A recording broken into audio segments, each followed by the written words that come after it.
Welcome to another episode of The Dirty Negative. Did you like that? Yeah, thanks for that. I got this weird look because I can just see you starting to react before it started to record. Yeah. That's like, what's he I just thought I'd do my Jamiroquai piece before we started. Yeah. Do you remember him? He was the bollocks, wasn't he? Oh, he was so good, mate, JK. I taught him how to dance. Did you? Well, yeah. Okay, I just don't see it. So I just... Anyway, welcome back, everybody. Yeah, welcome. Sorry, I'm just thinking already. This is going to be a very interesting podcast. They all interesting. They're all interesting. They've all got something different, which I think is nice. And there's a few bits in this that I want to delve into because I think he does really well from the business side of photography in reality, because it's a difficult thing to do what he's doing. Yeah. I'm intrigued by his background, where he's from. Yeah. You know, just intrigued. Yeah. All will be revealed.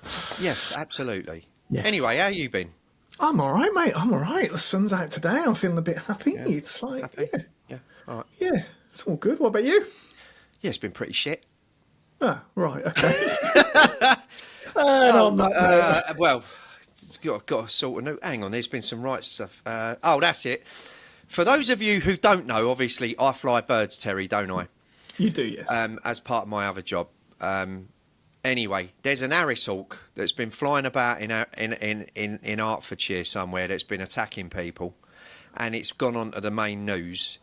And unfortunately, and I'm going to be dead honest now, a lot of the media are using it like it's some sort of joke, if you know what I mean. Isn't this funny that we've got this bird flying down and attacking people and turning it into some sort of... When actually I look at it as quite a serious incident because it can hurt, hence stuff like that. But because we've got no legislation in Britain, Terry, anyone can go and buy these animals. Okay. And it's also not very good for our environment. So I was on a radio station this week, and I was trying to have a conversation about it, and the bloke turned it into a farce. Oh, mate! And it was fucking annoying. I've got to be honest, because you know the anyway. So that's part of my week. I really refrained from taking that any further because I was just going to join him and just taking a piss, you mean? Right. Just because I could. Yeah, nothing. Sorry, mate. I get the seriousness of it. I don't. Shall we crack on, Tel? Well, before I degrade it any further. Just mock me even more like the rest of society. Oh, yeah. What else are we here for? Right, let's get into it. You're going to enjoy this, everyone. Let's crack.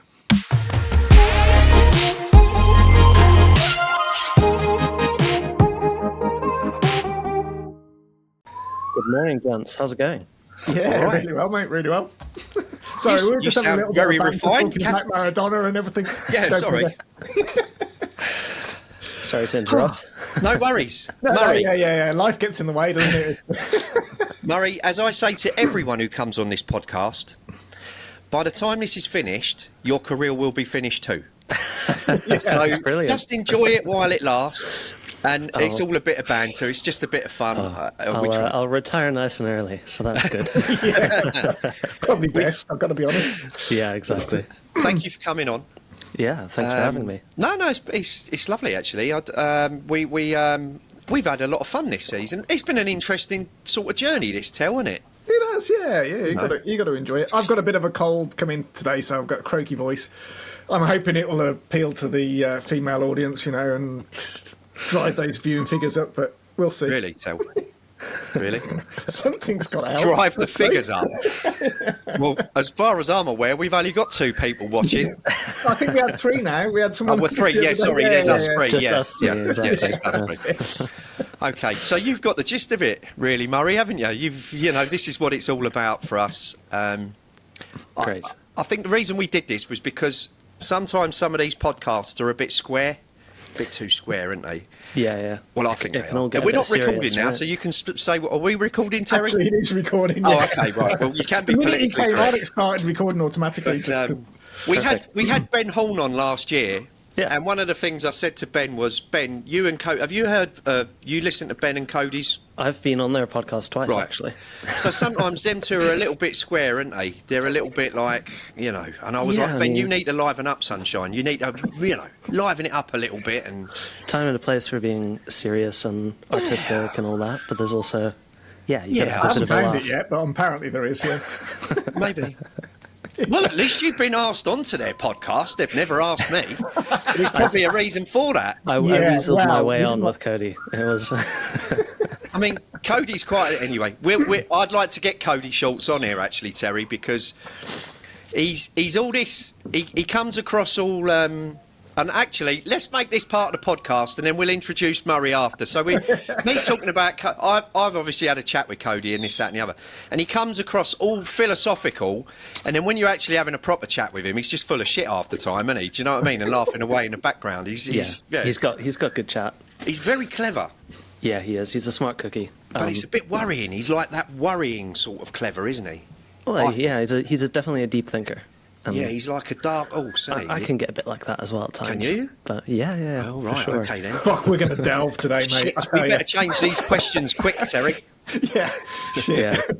What's that last I'll, question? Yeah. Change that, mate. Anyway, we might as well crack on. So, Yeah. Murray, thank you very much for coming onto our Hold on, podcast. Liz. Before you Go on. get to that, let me just interrupt. So, we're recording onto this. When we finish, yeah. don't cut off I won't, because yeah. it's uploading in the background. I'm sure you know that, but I'm just reiterating it because it's a pain in the arse if you cut off and go, we haven't got it all. Yeah, so that's it really. 30 to 40 minutes, something like that, we'll Cool. go for and grill you and bore the shit out of you and all that crap. Yeah. Just have fun. Anyway, go for it, Lewis, now. Okay. Murray, it's an absolute pleasure to have you on. Thank you for coming on here. Thank you very much for having me. It's great to see you guys. It's very... We have a very diverse range of people coming on from all across the world, actually. Brilliant. Which is very nice, and I think that's really important actually, because obviously in different parts of the world we view things very differently. We have different cultural sort of aspects to things, and I like the way that we bring it into our work. I think in some artists it's noticeable, sometimes not so much. But going to the first question, I was quite curious where you started your creative career. Was it in Africa? Was you born in Africa? Or So, I did was it end up actually- in? Did it come later on in life when you lived in other places? Maybe. Well, I was born in Chicago, in the States, of really? all places. Yeah, a bit of a third culture kid, so I lived all over the place. Right. Grew up time in London, time in Durban, on the East Coast in South Africa, and then time actually in Singapore, over in Asia, before moving to Scotland and the UK, where I've been for the last sort of going on 12, 13 years now. Right. So You've not I- found the exit yet, then? no. It's So this definitely- comes to my next question: are you mad? Because why on earth have you stayed here for 13 years when you've been all? No, I'm only joking. Have you been to Scotland? Yeah. Yes. Pretty good reason, I would say. Yeah. Oh, it's So- it's got my heart for sure. Well, that's really interesting. So, where did you pick up this creativeness? Where did you find it? I definitely say through my mum. She's a very creative person. She's been creative my whole life, and she was in fashion design. She's she's done architecture, interiors, all sorts of stuff. She's a great cook as well. I find cooking very creative. Nice. So I think through all of those sort of influences, she definitely brought that into my world. And I think growing up in that time in South Africa was very formative as well, spending a lot of time outdoors in nature, going to the bush and spending time with wild animals. I think you sort of get in touch with something a bit more primal and instinctive, which I find very creative. When you can follow those instincts, then you get in touch with something that's less in your head. Yeah. So, being born in Chicago, do you like music?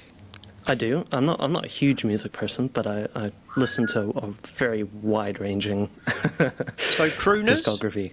Sorry? Crooners, like, you know, who am I thinking? What's his name? Frank Sinatra, people like that? Yeah, a little bit. Yeah. I can get into that. Good. Yeah. Cool. Yeah.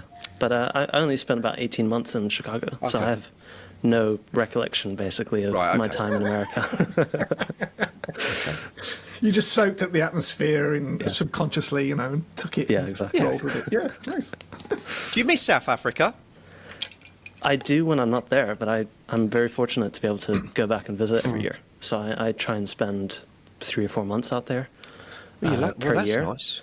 And so, I mean, that gets my fix. But at the moment, well, I've just been for a month, but I'm going again in 10 days. And Right. it's that thing of like, oh, the anticipation's building, and I'm kind of craving to be back now.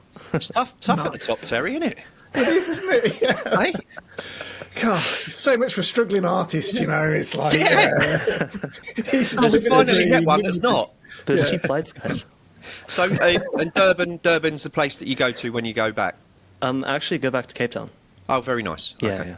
yeah. Much. Well, I mean, I prefer it, and yeah, there's amazing photography out there. If you just got to dig a bit Yeah. deeper, there's a good community out there as well, actually. So it's I've never been to Cape Town. Have you been to Cape Town, Terry? no, never. No, I've never been to Cape Town. worth a visit, guys. I've been to Joburg, Yeah.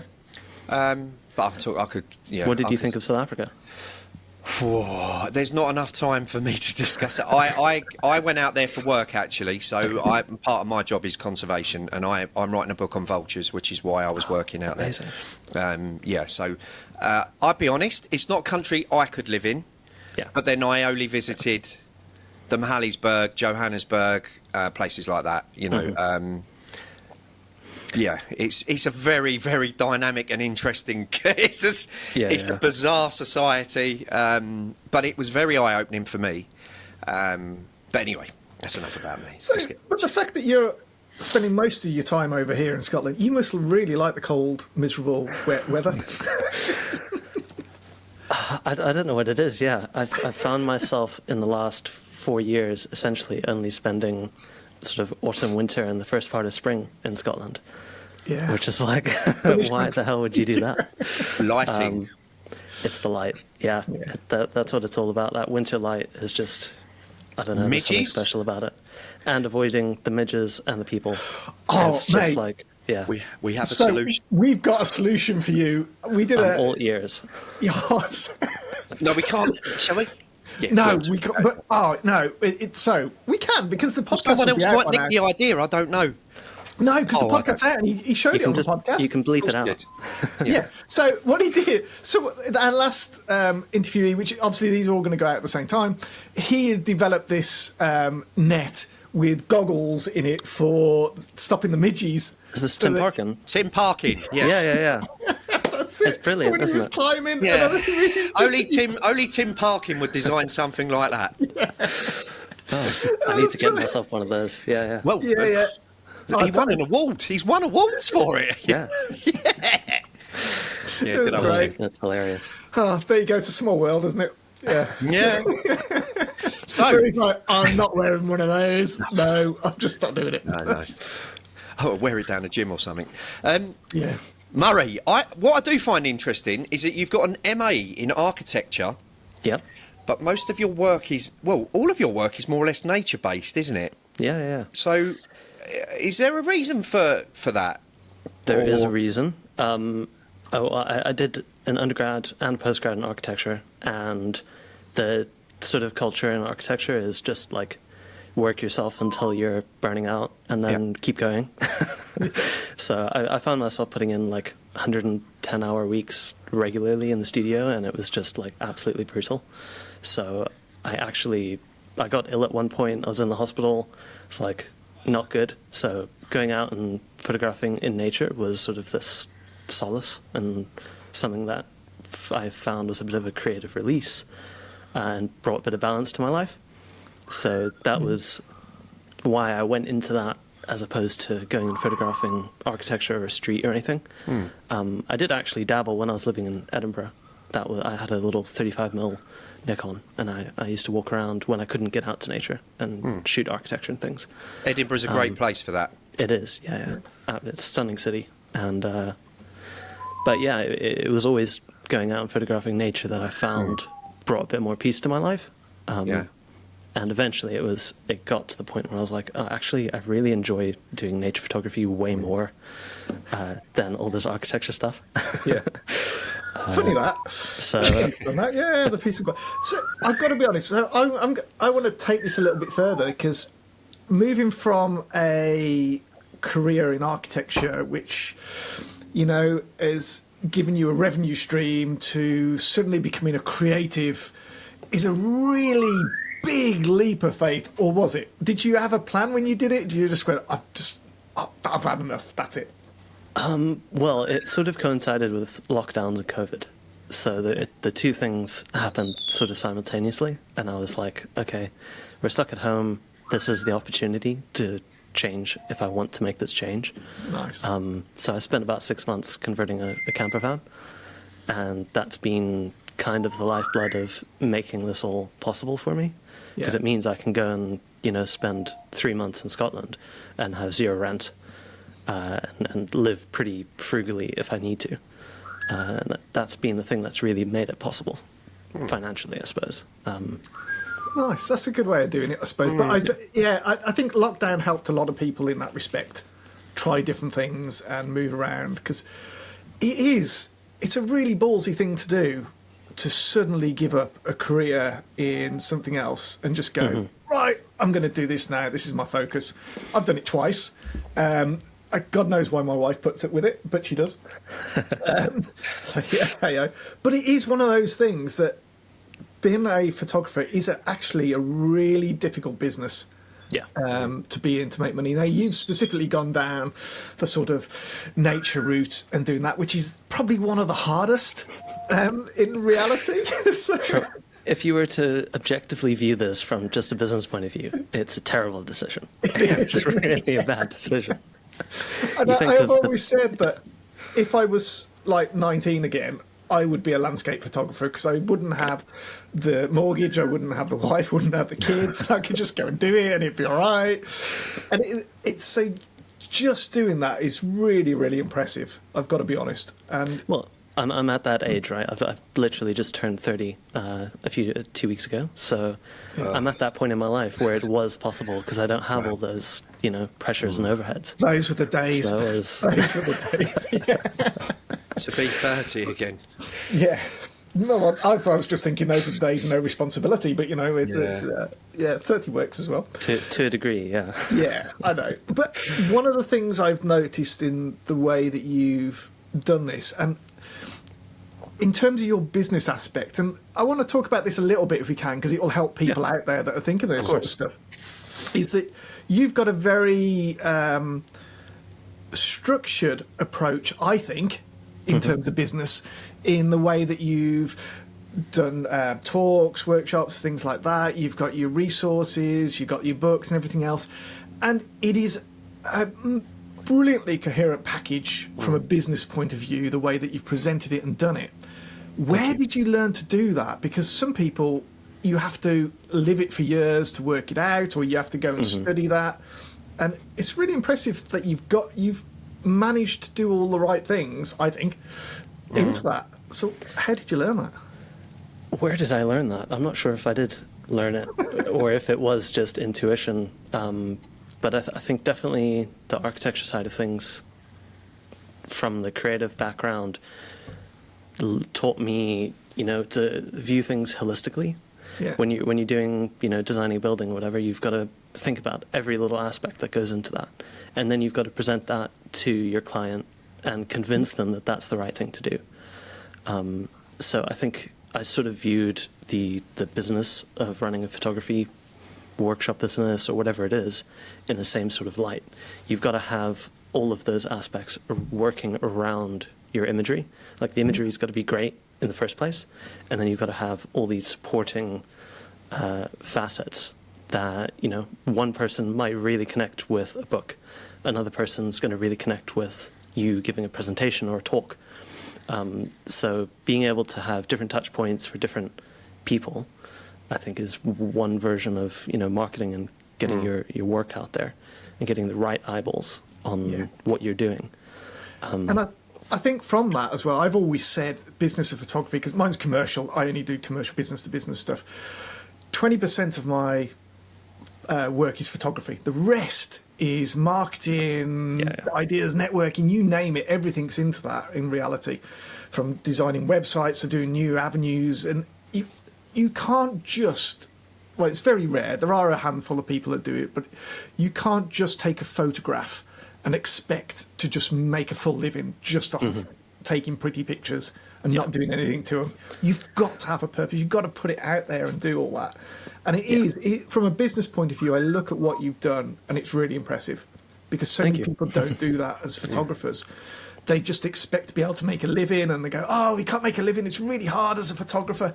Yeah, you know what? You have to be a business person. Yeah, you do. Yeah. It's, Absolutely. I mean, it helps. And I'll explain this in a second, but you don't have to be the best photographer in the world to make it as a photographer. You need business in reality. Now, you've got the added benefit that your photos are amazing. Thanks. You've got that bit of talent in there on the same bit. I don't want we've only got such a wide screen on the camera, so But you've got that, and that mixes well with it. So yes, you've got to have a bit of talent in there as well. In all fairness. I think that's probably the point I would want to drive home, is that the reason that I've ended up with all of these different things has come from the creative side, rather than trying to think of it from like trying to advertise and shove things down people's throat. It's got to come from like an authentic place to start with. And so, for instance, like if you want to put a book out, you've got to have the right project that suits a book. You can't just squeeze any work into that and hope that vehicle is then going to deliver. And it works across the board. If you're going to do an online gallery, it should be equally as considered, or a journal or an ebook or whatever it is. And these things really just take time. And actually having like a coherent approach, writing it out on a piece of paper. I'm very much I like physical tick lists. I think putting it down on paper and just actually having that strategy over the course of 3-4 years, before you know it, you've built something that feels very well-rounded. And I think that's key what you said there, 3 or 4 years. Yeah. It's not I'm going to do this timeline and I'm going to do it in 2 months' time and get it out there and it's all going to be hunky-dory. Yeah. It takes time to build up. You don't start a business, which is why a lot of people say with businesses they fail within the first 3 years, because people haven't planned to get 2-3 years. They expect to get to there in a few months and be self-sufficient, and that's it. It doesn't work that way. And I think you've probably done it the right way in terms of you've gone with your passion and what you love, and it's naturally grown, and luckily you're very skilled in terms of your life lessons you've learnt from your architecture and everything else you brought into that, and skilled in terms of your photography, because your photos are good, so that's helped along the way. But that's always the basis. All that adds to it, and you just built around it. And it doesn't happen overnight, no matter what anyone says. Nothing in this world happens overnight, apart from a few lucky people. You always get the pops, probably a handful of pop stars that make it out of all the billions of people in this world. A handful. You can't rely on going viral on YouTube or winning the Sony Photography Awards or whatever it is, right? Like those things are, if they happen, great, but definitely I'm going to those the aren't a Nikon one this year. strategy. I'm telling you that now. That's right. Yeah, the Nikon one's mine. I'll make sure not to enter that one this year. Yeah. Do you enter a lot of awards? I enter very select awards. So I love the Natural Landscape Photography Awards. I think what they're doing is amazing, bringing things back to real photography with raw verification and the rules that they've set around the images that they accept. I think it's great that they've got sort of a philosophy behind it, and that's what's driving what they're doing. I haven't entered the UK El Potty in a number of years, and I did enter the Scottish Landscape Photographer of the Year last year. But beyond that, not many, no. Can I throw a question out here, Tel? Of course, go for it. Do you know what interests me about a lot of this? And I've spoken to people all around the world on this, actually, and photographers mainly, who, so for instance, Scotland, it's like a mecca, isn't it, in some respects, right? And photographers look at Scotland and think wilderness. I'm going to really upset some people here now. But you couldn't be sometimes as far away from wilderness as possible in Scotland because the environment is so poor. And I think sometimes as photographers we need to be actually pushing that agenda a little bit more to say, yeah, it might look beautiful, but actually it's absolutely dead. Yeah. So what's your thoughts on that? Because that's something I bang on about all the time. I live near the worst environment in Britain, which is classed as a national park when it's a national joke. And this is why I want to get out of Britain, because we don't have what I call high quality wilderness or environments, and I include Scotland in that. Absolutely. I'm right there with you. Is it something that, well, why do you think we don't bang on about it as photographers then enough? Or do you think it's just people like me being cynical all the time? So I think there's a couple factors to this, and this is something that I've given a lot of thought to, and it's essentially part of what my latest project is about. Basically, I think there's a cultural aspect to it, which is, I don't know if you guys have heard of shifting baseline syndrome, where essentially like the cultural perception of something changes over generations. So what's happened, particularly in Scotland, which I can speak to, is the landscape's been degraded over centuries, through highland clearances, through too much deer, and essentially, stripping the landscape. Because they're all selective grazers. So they go for the sweetest plants, which are the young sapling trees, and essentially what you're left with is just, heather and grasses. And that's happened over such a long period of time that culturally now people think, oh, this is what Scotland looks like because we don't know any different. So I think one of the beautiful things that we can do is go and visit places like Glenafric, or, these other locations that are doing rewilding and regeneration, and give people a glimpse of like what the landscape actually could look like and what biodiversity brings to a place. That's interesting. Photographers through projects, which is what I'm working on at the moment, is we can have that role. The other aspect to this is that I think in the photography world there's a little bit of almost looking down on photographs or photographers that use their photographs for political purposes. There's something where there's like a disconnect between how we use the photographs and the artistic intent of it, which I contend with a little bit. I think it can be both at the same time. I was going to say I think it can be both, because I've got to be honest, you can take such a beautiful photograph and stick it on Instagram, and it's got a different purpose to if I go and put it in an exhibition to raise awareness over this or create a book or something else. I don't see a problem in mixing those messages personally, but as a photographer I probably would say that. But I don't see a problem with that, because if it's satisfying that need over there, it can satisfy that at the same time. And it's a really good thing that it's raising awareness no matter what, long term, because that will be recognised over there as part of that. Even in the future, at some point, the paths are going to cross, and it's not a bad thing. I think that's a good thing. I think it just comes down to what story you're trying to tell. Yeah. What is the story you're trying to tell? Because I've got a feeling I know what it is now, and I think this is why I brought this question up, because is it to do with the forests and the trees? So the latest project is called This Land Remembers, and it's all about Scotland's native ancient Caledonian pine woods.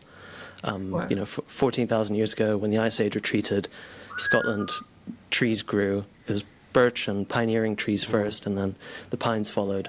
And essentially we're down to about 1% left of the native pine woods.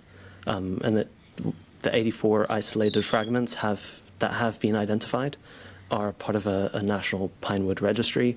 So they're all mapped out and everything. You can go visit them, but they're in very, very remote places. Sometimes you got to go hike 3 hours, and there's about 6 trees left in like a really remote glen on the side of a mountain. So it's a really interesting sort of thing that's, I guess, a little bit it's not being spoken about on a wide scale. There was just a Pinewood conference in October, which was really interesting. Who held that? So people are talking about that. So Who held the Pinewood? Who held that? that was I'm trying to remember. It was in Fort William. Right. I think it's its own thing, but Right, essentially, okay. you know, all the big NGOs were Yeah, represented. Trees for Life, Nature Scott. The So- Woodland Trust. Yeah. In regards to projects, this has been an ongoing theme between Lewis and I, because I'm so shit at it. Can we say that on air? Yeah. Say what you fucking like, Terry.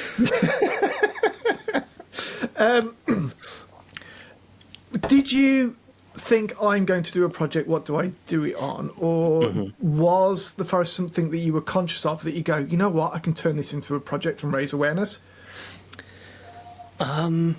You know, the way I work is often that I'll be exploring a certain idea that's come up in my head, and then that leads me to something else, and leads me to something else.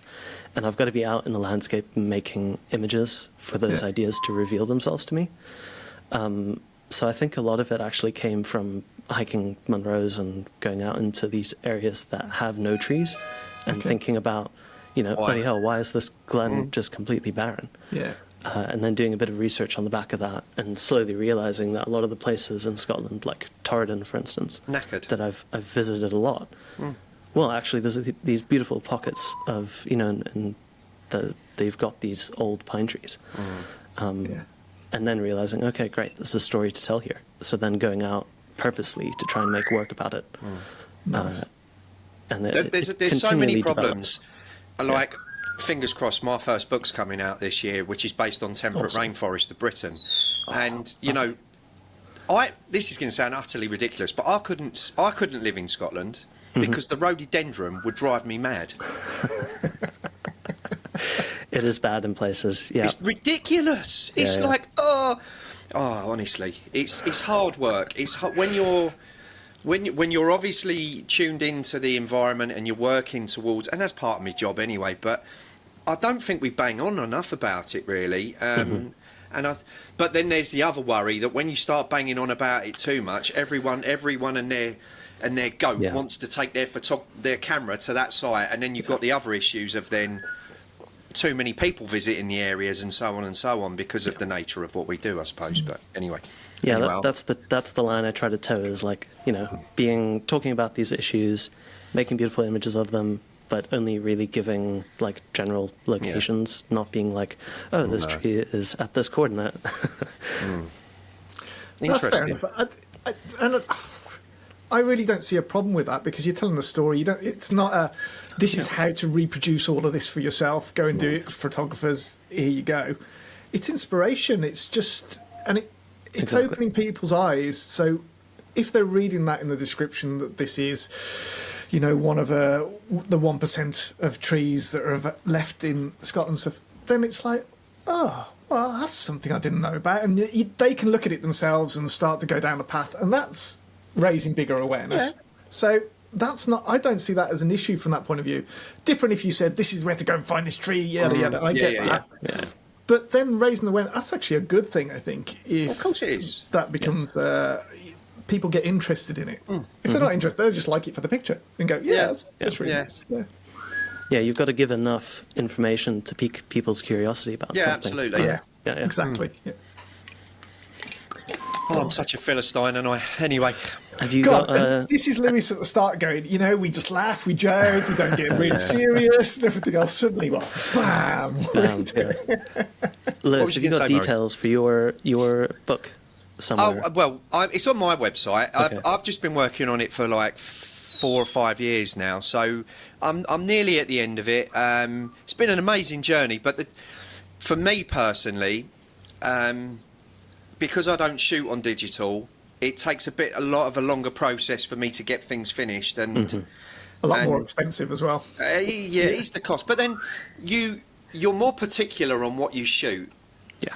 And you know, to be honest, me and the family went up to Scotland a few times during the project, and it was only on the second visit that I actually really started paying attention to how much rhododendron was up there. I knew about the deer issues, I know about everything else, you know, but I was really shocked on my second visit, especially in the winter time, because the foliage is still on all of the rhododendron, and you're like, my goodness. And it goes on for miles and miles and miles. And, you know, I got colleagues who reintroduce species back into the wild.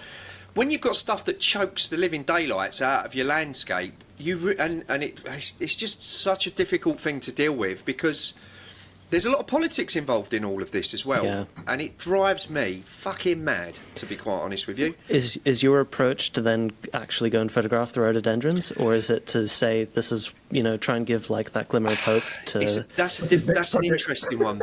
No, that's really interesting, because it's actually in the book. There is a specific couple of images that people would associate as, I'd like to think they would anyway, this is just me, oh, that's beautiful.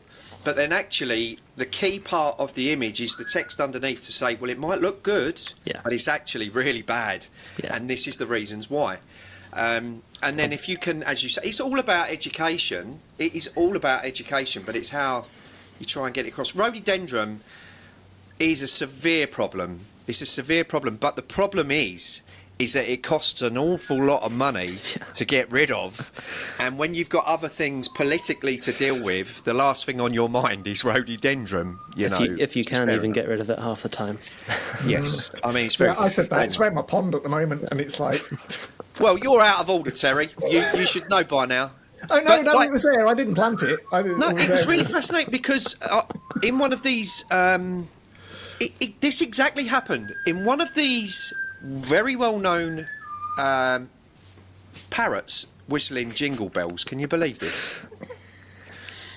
In one of these very well-known competitions, I recently saw a photograph of the redwood forests, all lit up lovely in mist. It was beautiful, with a dirty great big rhododendron in front of it in flower. Yeah. And I was like, does rhododendron come from that part of the world then? I don't think so. But it's how, you know, that to me is a really interesting sort of picture, because it's showing you how bad this plant can be when it's not in its native environment, yet people gravitate to it because of the beauty of it. But I'm not sure about in the redwoods, but there might be certain species that are native there. I'm not 100% sure. That's the thing that I need to look. That's before I wanted to jump on me soapbox, which I've already done now, and made myself look a bit of an idiot, really. But I only thought that this specific rhododendron you would find in a different part of the world. But anyway, let's leave rhododendron alone now. Come on. Let's talk about cricket or rugby, Murray. Oh yeah. So have you been watching the Six Nations? Well, yeah. Yeah. I mean, I live in Wales, so I don't have any other choice. And it's a big one this weekend. It is. I made a mistake last weekend. I went to the photography show in London on the Saturday with all the big matches. Right. Yeah, so same here. I missed the France-Ireland game, which was a bit of a bummer. But so I know I was in a group that every 5 seconds they were bantering left, right, and centre, and my phone's going ping, bing, bing, bing, bing, bing, bing. I was like, oh Jesus! Can't avoid the score. Yeah. Yeah. So who do you align yourself with? South Africa, of course. Okay. World champs. All right, mate. I was only asking. You ain't got to go on about it. Do you know what I mean? They're all the same, aren't they?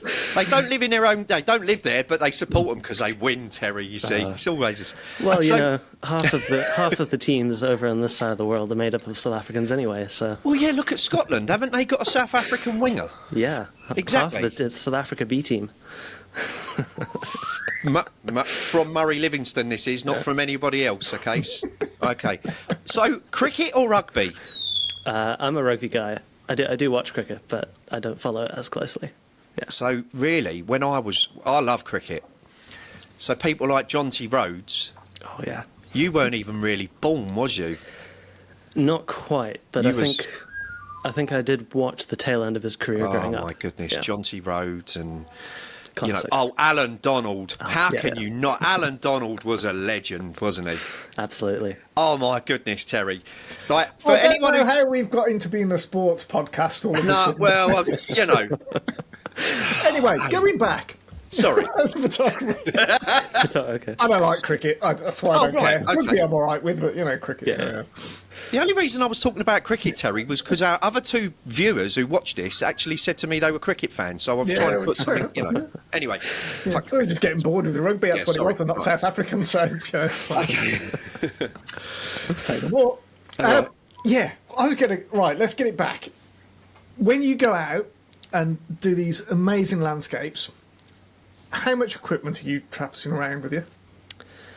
The short answer is far too much. Because, well, especially if I'm going out and doing video work as well. That's when things just get absolutely bonkers. Yeah. Start doing, 2 tripods, 2 cameras, often, multiple lenses. And then if you're going backpacking for 4 days, you've got all your, tent and sleeping bag and everything. So it ends up being, 15 kilos on your back. Jesus. Yeah. Those 7 days. I've gone totally the other way now. It's like, no, I'm taking one lens. If it's fixed, that's great. And that's it. And I've had enough. I always get into the mindset of like, you've put the effort in, you've hiked 20 kilometers to get to the top of the hill, and now you haven't brought the one lens that you needed to actually make the photograph you want to make. You might as well just suffer for that, 4 hours or whatever, and get the image that you want. And that does enable you to get the image at the end of the day. And I think that's the important thing. It's the effort that you put into it. You get the reward at the end of it. It's with anything in nature, landscape, whatever. If you don't keep planning and when you're going to go and get the perfect light and keep going back for the conditions, you're never going to get that photo that people go, wow, that's amazing. Although I'm not quite on that same thing where it's like, you've got to get the perfect conditions. I think you can make the best possible image for the conditions that are available. Oh, I do agree with that to a certain extent. Yeah. But what I'm on about, you say that, but you will, for instance, if it's really grey, miserable or anything else, know that you're going to go and do black and white and you could do it in a forest or something like that and it would look amazing. So you're just shaping it to the conditions because of your experience in that respect. But in reality as well, I think you are making the effort of looking at the conditions and going, I can get this, or if I get up at this time of the morning, I'm going to get that perfect light and go and get it. And you know what? It might be tomorrow before the conditions quite right, or they're slightly different, and I go back and do the shot again, and that's even better because we got the low-lying mist or something like that into there. So it is effort, and no matter how much I think you go, well, I can do everything because I just know, because that's experience, and I think people will get to that. Yeah, but being able to react definitely takes experience, and it does, and having the creative strength to be able to say, you know what, the wide shot looking down this glen isn't on. I'm going to go and photograph bark abstracts or something when the light isn't playing ball, and actually being able to make that decision and being okay with that. I think a lot of people struggle to get to that point. Exactly, and that is a lesson. The other thing I was going to ask on to that is, has the campervan totally changed your life in terms of your photography? That's where I was going to go, is that there is a degree to which I have the luxury of, being able to revisit places. And some people don't have that luxury. So, I can sympathize with the people who, it's the one time that they're going to be at this particular location. And so they're going to take the wider view or whatever it is. But do you ever drive along and suddenly go, my God, that's a view, as you're driving and go, right, I am going to stop and get that in the evening or tomorrow morning or whatever, or go, I'm going to come back and mark this spot and see, because you've got that flexibility with the van? Or do you tend to stick to your route that you're on and not deviate? No, I'm definitely more of the reactive. Like, if I see something that's awesome, I'll go and explore it. And it might be right then and there as well. There is a lot of... I think I do it less from the actual van itself. Okay. I think there's a very big difference between driving through a landscape and walking through a landscape. Yeah. And it's kind of almost the difference between, say, like watching a movie versus looking at a photograph. Like, that constant moving image, you almost forget what the previous image was before you're inundated with something new. Do you get the enjoyment? So when you stop and you go walking through the landscape, is it, because this is what I do when I go walking through somewhere like that, I really don't care about if I come back with a photo or not. I'm enjoying the moment of enjoying the landscape, and I know I'm going to find something because I always do, because that's the nature of experience, I suppose, into that. But it's just the enjoyment of being out in nature and just exploring. Because we're all explorers, I suppose, really. Comes back to the experience, first and foremost, always. And, you know, coming up with a random objective or a random goal, whether that's a mountain summit or a particular woodland or whatever it is sort of just the excuse to get out there. And then you see what you see along the way. And half the time I don't make it to where I said I was going to end up going in the first place, because I've gotten distracted by 17 other cool things that I found along the way. Have you ever set up on the top of the van? I haven't, because I've got solar panels up there. So it's a bit, I can't Ansel Adams it, unfortunately. No, well, you can't, obviously, then with solar panels. That's a shame, isn't it? Yeah. Getting that higher perspective, though, can be really interesting. Yeah, it can allow you to be really quite, it makes that bit of a difference sometimes. You never know. But then, obviously, when you're as fat as me, and you stand on your van, you end up with indentations on the roof and stuff like that. So I once bought a 4x4, and one of the conditions when I went to the showroom to get it was that it had no sunroof or no panoramic roof or anything like that. It was solid. And they're like, but it's standard. I said, I don't want it. I want to be able to stand on the roof and try and use it for work. And it was like, I mean, this is my day job, not for the landscapes necessarily. Because actually it gives you a totally different perspective. Yeah. And it was just, it was easy then. I wasn't hiring anything or doing anything saft, and it just made life a lot easier. So, yeah, it's all good. It's been a lot of fun, this. I've really enjoyed this chat. Yeah. I've learned a lot, I've got to be honest. And your business model side of things, you know. And I've you know, you've got to give credit. You're a young fella. Do you know what I mean? Where I'm obviously not, and Terry's even older, you know. So... Couldn't tell, mate. But no, it's good that you've.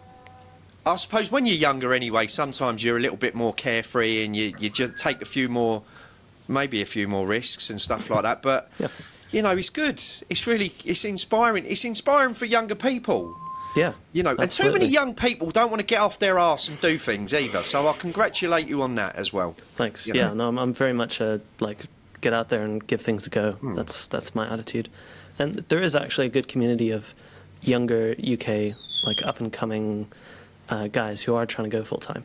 And I think a big part of what I'm trying to do is build that community, be friends with all these guys, and view it less as competition and more of, more collaboration. Because, high tide floats all ships. So let's get the old boys included in this young fella thing. I'll jump on. I'd love to jump on board. Sorry, no, it's an exclusive club. Oh, well, thanks very much. You're way too old, mate. That's just... Okay. Yeah. We'll just go down the pub and...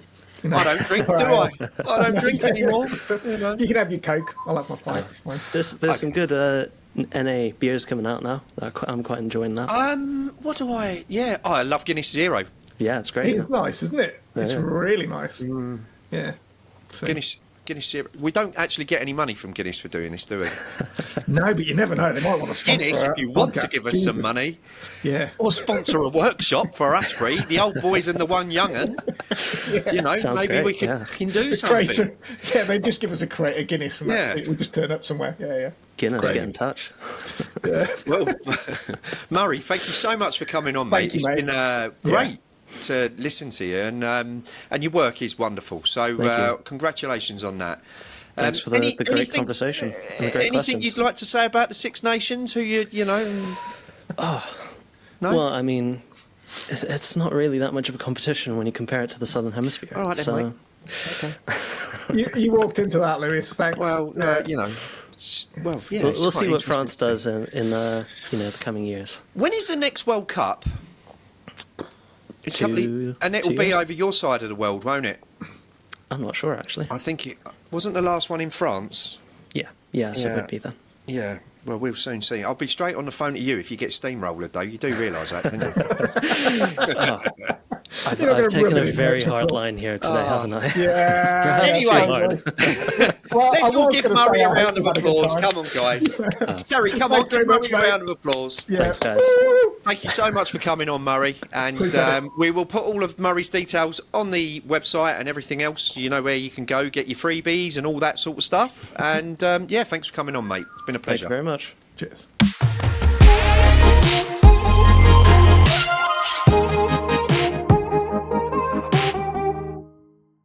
There we go, everyone. I've beat you to it, Lewis. Straight in there. Do you know what? I was actually thinking, wouldn't it would have been lovely to do that interview with like a Richie Benno accent. For those of you who don't know Richie Benno, and Shix from Shix and beautiful over there from Alan Donald. Murray will understand that. Well, he might not actually because of his age. He was actually younger than I thought he was going to be. So, yeah. That's a bit rude, mate. No, I didn't mean it. Well, no, his portfolio is big.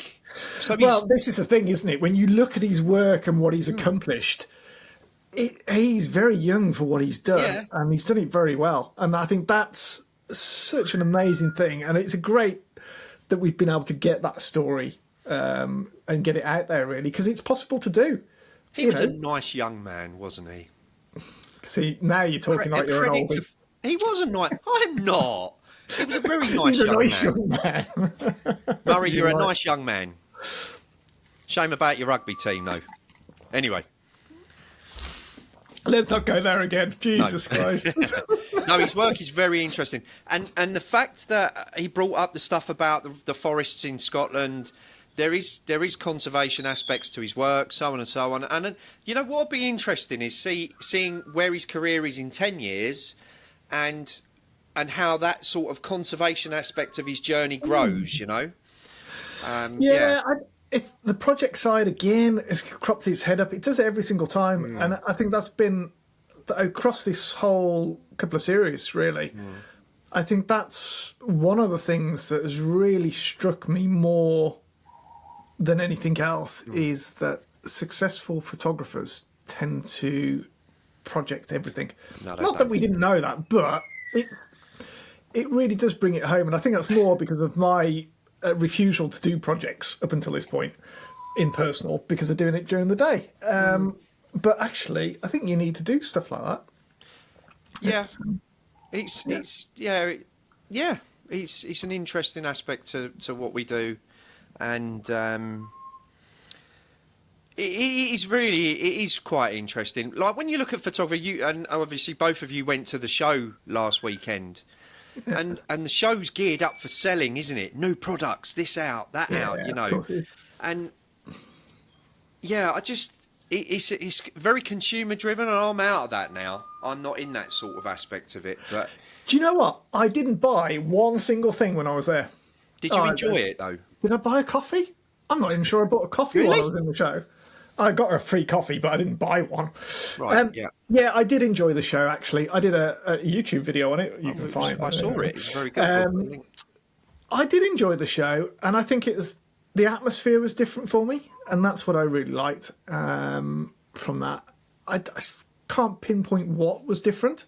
I don't know if it's the fact I was back in the city and I miss the city. My wife didn't miss the city. She's very much a country bumpkin, as I was saying there, and she just didn't like the hustle and bustle of it all. I love that.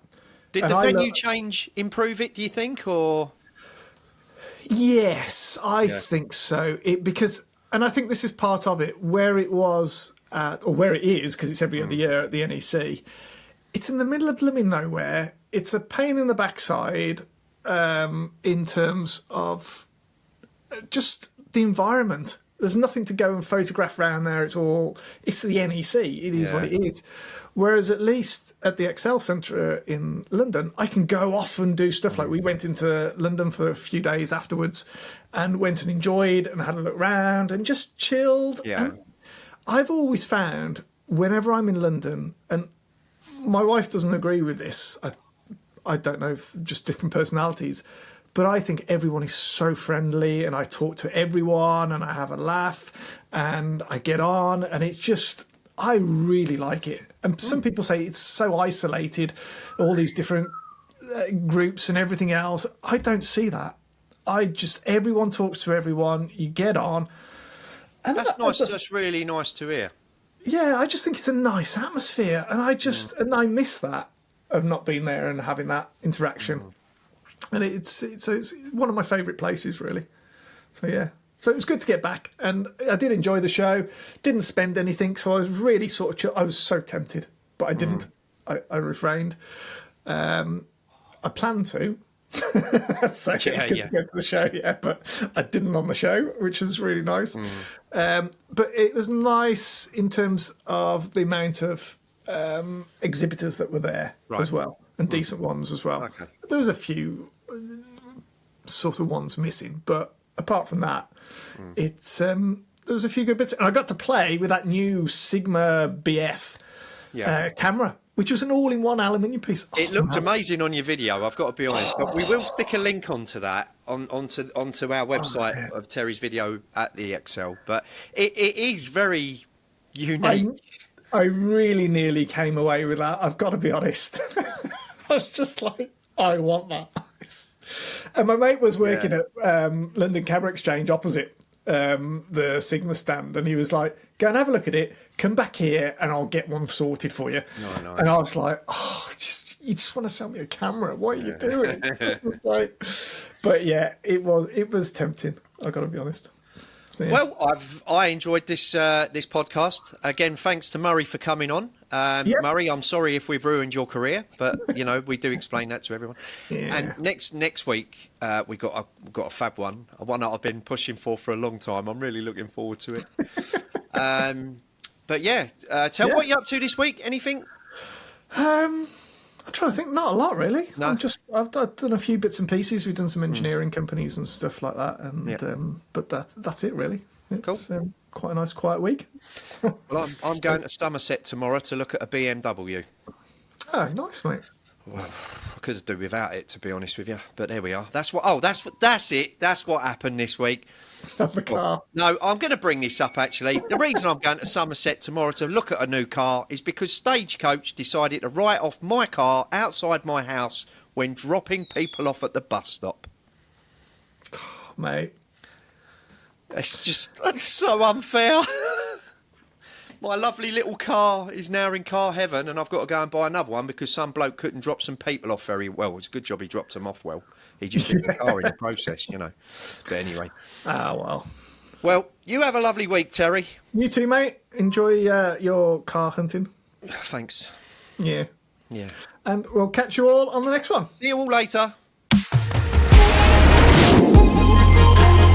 Welcome to another episode of The Dirty Negative.